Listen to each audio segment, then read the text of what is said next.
Here is the reality of my country, Nigeria. Check this out.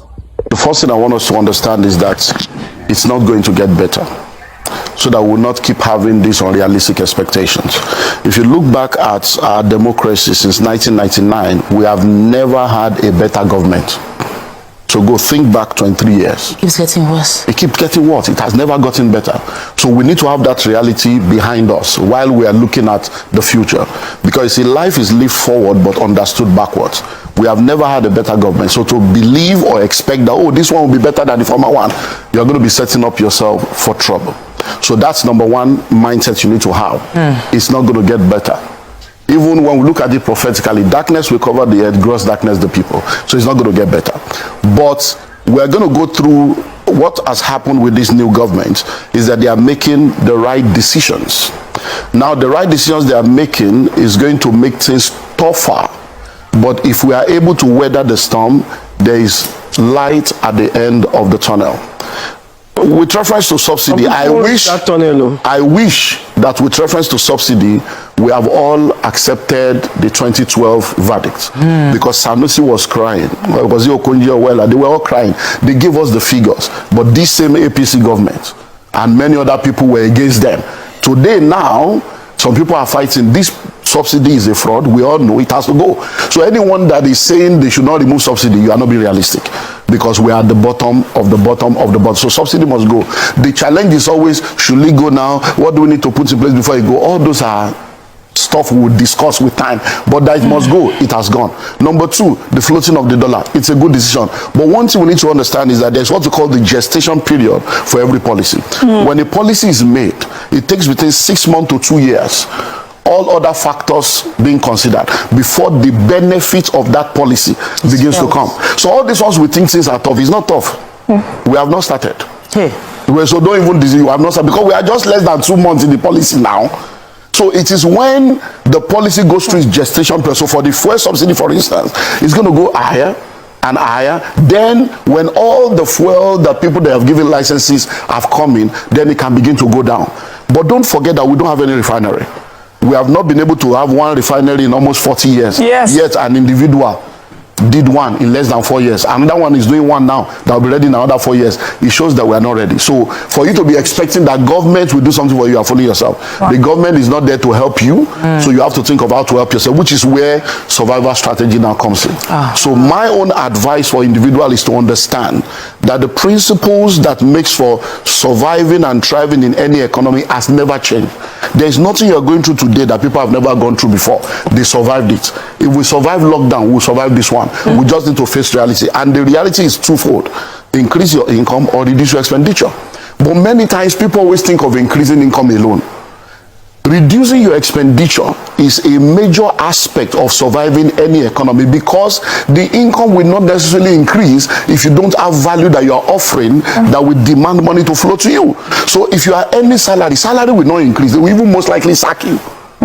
Because if I'm to advise an entrepreneur right now, entrepreneurs should be making the tough decisions. Tough decisions includes letting go of people that you can survive without. Letting go of people so that you can be able to have a lean operation and then be able to survive as a business. So that means you that think that things are tough, that the salary is small, you most likely even lose that small salary, because entrepreneurs will have to make the tough decision. So number one is reducing your expenditure. And I want to deal with the major aspect of life. And please listen to me objectively if you want solution. Everyone needs to understand that majority of what you are spending money on, you don't need to spend money on them. You are spending money on them because somebody has programmed you to think that way. And until we go back and face reality, we're going to remain. So let's go to the major thing: food, clothing, shelter, academics. Those are the things that take money. So let's break it down. Number one, food. You say 3 square meters. Is 3 a square or a triangle? Who told you you must eat 3 times a day? That's part of the setup. So we have all been grown. Oh, breakfast, lunch, and dinner. Where? Who told you that? Who defined it so much? So even when you are not hungry, you are asking for food. You ask yourself, hey, where's my lunch? Are you hungry? Hey, but I've not eaten lunch. Must you eat lunch? So everybody must go sit down as a family and say, okay, in this family, from today, 011, 101, 001, whatever, you must reduce your food, because you eat to live, you don't live to eat. If you eat once a day, you will not die. You're going to go through a period within 2-3 weeks, you will adjust. You'll be shocked. that once a day is okay and you will be healthy. Once you eat well, that's on the food aspect. On the issue of clothing, we don't need to talk too much. Most of the time, it's self-esteem issues. People don't even know what you are wearing. There's what we call the 20-40-60 principle. When people are in their 20s and in their 30s, most of the decisions they make is based on what people will say, how people will feel. By the time you get to your 40s and 50s, you don't care what anybody is saying. By the time you become 60, you realize that nobody was even saying anything in the first place. You are the one setting yourself up. How many times have you done a wore shoe and nobody saw? That you now told them, you didn't see myself, you do shoe. Your husband will give you money to go to salon. And you will return and he will not even commend you because he has forgotten. There are many things the man is thinking of. It's not that you went to do hair. So most of the things we are spending money on, all the clothes you have in your wardrobe, your bungalow is in your wardrobe. All the clothes you have in your wardrobe, how many have you worn? All through lockdown, what did you do with those clothes? We are bag and shoe to match. Our destiny is not matching our bank account. We are wearing both straight. Our life is not straight. Amen. We are wearing three-piece suit. We don't have three-story building. We need to cut down on all the waste and excesses. Then let's go to shelter. Now you have a wife. Many of us grew up in room and parlor. You want to stop him? Husband, wife, and 5 children. We grew up in one room. We grew up in room and parlor. We survived. Cutting was what our parents were using to survive. They didn't have car, they were happy. Now you have cars, you are sad. Now you are in duplex, you are frustrated. Why? Because we have built our appetites over the years based on materialism, what people will think, what people will feel, and we have set ourselves up. You will be amazed that in Lagos today, the illiterates are the landlord, the educated ones are the tenants. All those people we call illiterate that we think they don't have brain, they are the one buying land, building houses. You now, you go and park a 14 million naira car in an 8 million naira rented apartment. You think you are a big boy, you lack understanding. And the tenant will be calling you a guy tenant, landlord will call you a guy tenants. So we need to cut down on houses. Any room you don't need is not your own. Abroad, they do fostering, they rent out room. It's time for us to begin to think, okay, this one now, do I need to move to Ibadan? Do I need to move to Ogun State? Do I need to move to a cheaper place to save my destiny and save my family? Because it's not going to get better. Do I need to move from 3 bedroom to 2 or from a duplex to a flat? Do we need to cut? That is what needs to happen. Then let's go to education. So Olumide Emmanuel has been giving us some grass blows that we need in the season, and some of us are already reanalyzing our expenditure even right on the show. You need to act on these things. You were going to go into education. Let's go into education. Number one, who told you that you must go to school? Where did you get the idea from? Who ingrained that thinking into you? A child is not supposed to go to school until the child is 4 years old. Because we destroyed the public education, a generation of private school owners came and started coming up with products to take money from our pocket and program us into the bondage of education. So they start talking of preschool, kindergarten, all kinds of names for the first 4 years where nothing. And many people now, that's what you are spending money on. So your husband is earning 250. You are earning 80,000 or 100,000. So the total money coming to your family is 350.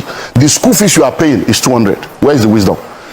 Can't somebody stay at home and say, look, you know what? For the first 4 years of my child's life, I'm going to stay, I'm going to homeschool this child. My husband, you'll be working. I will stay at home. Many women that are working today, they are not supposed to be working. It has nothing to do with family. It's about my family.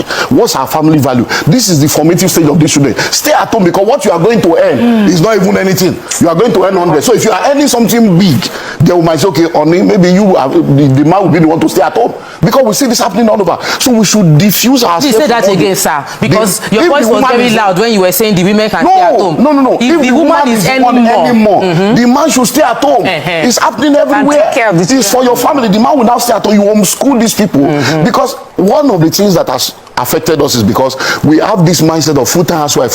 There is nothing like that anymore in the 21st century. Because everybody full-time housewife. Because everybody can work from home now. So from home you can be a millionaire, from your own. There are many things you can do from home. So there is nothing like I don't want to be a full-time housewife. You can be a stay-at-home mom and run things from home and take care of the formative stage of your children. When it's now time for them to go to school, the most important education is primary and secondary. Case closed. I agree. Anything after secondary school, you are fooling yourself. Majority of the university today, they are all just wasting their life away. Because many of the courses you are studying is useless. The world is changing. The day you enter school, by the time you graduate in 5 years' time, everything you have learned is useless. Over 80% of what you learn in university is useless in the real world. So what are we killing ourselves? University, you don't know any trade, you don't have anything. After you finish 22 years in school, the first letter you write is I beg to apply. So the educational system was programmed to make you a beggar, so that you can be begging for job, because we have people graduating, they can't create job, they are seeking for job. Once you have finished primary school and you have discovered purpose, from primary school you can now say, okay, I'm going to catering school 3 years or 2 years, I'm going to tailoring school 2 years, you will now go and study to develop the skill that you have discovered, and you can become a chef from that point at 13. Because see, the causes of the future, most of the causes people are studying now, they are trying to solve yesterday's problem. The causes that will solve tomorrow's problem does not require 4 years. Why? Because certification is almost every 6 months. New things are coming out. So you need between 6 months to 18, 2 years max, to be focused on the basics of any skill or career, and then you continue to grow in that career. What about computer programming? In fact, that's the simplest one. In 6 Online. weeks, you can start making money. Online. In 6 weeks. You don't need to go Scrum and spend 4 master, years. Cyber security, all manner of stuff going on. You can sit in your house and you'll be making millions in dollars legally. There are schools in this Lagos that will teach you that free of charge. They will house you, they will feed you, they will teach you free, they will still give you a job.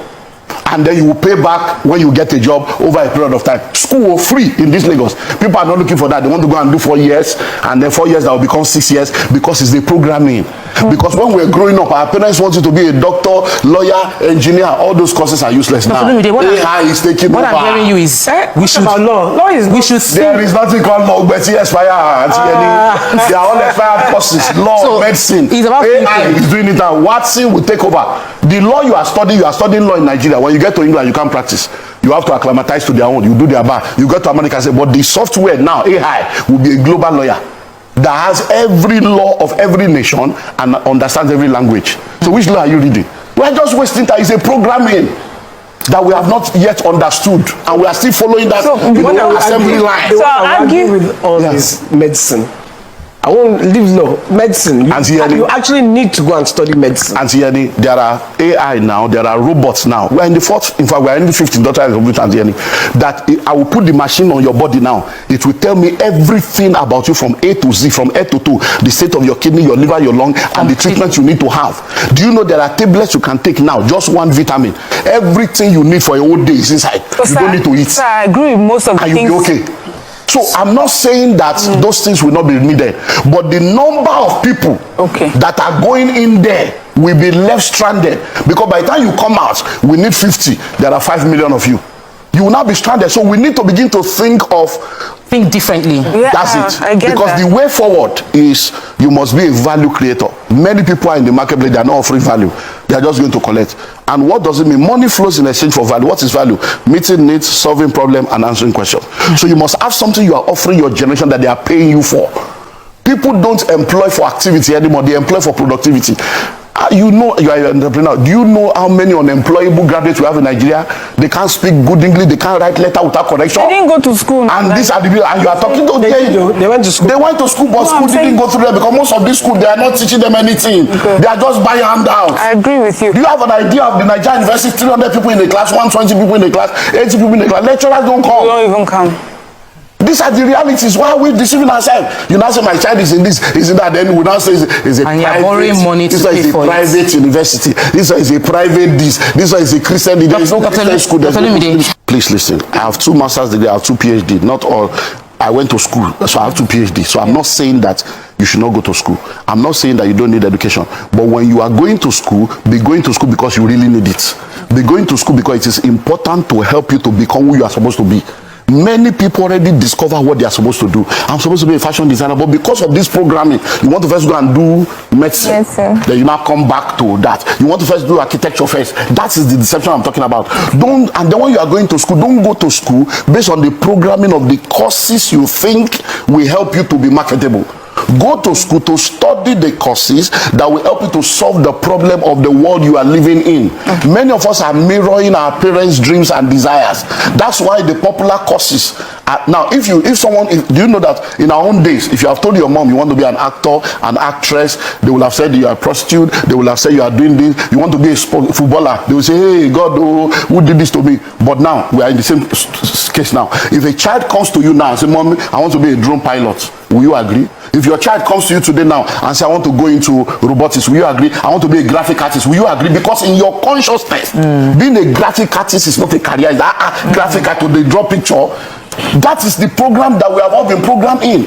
The colonial masters messed us up, and we are messing up the next generation. Because think of it. Every time you ask a child, what do you want to become? Majority of them tell you they want to become something that requires them to go and get a job from somebody to get a salary. That's the programming I'm talking about. We have been programmed to go to school. The education sector as it is today was not set up to help you. It was set up to create workers for the marketplace for capitalists. So it's for us to now know that, look, I'm not going to be a pawn in that. I'm going to go to school to learn to earn, to learn to develop my skill so that I can be skillful to be able to offer value so that money will flow.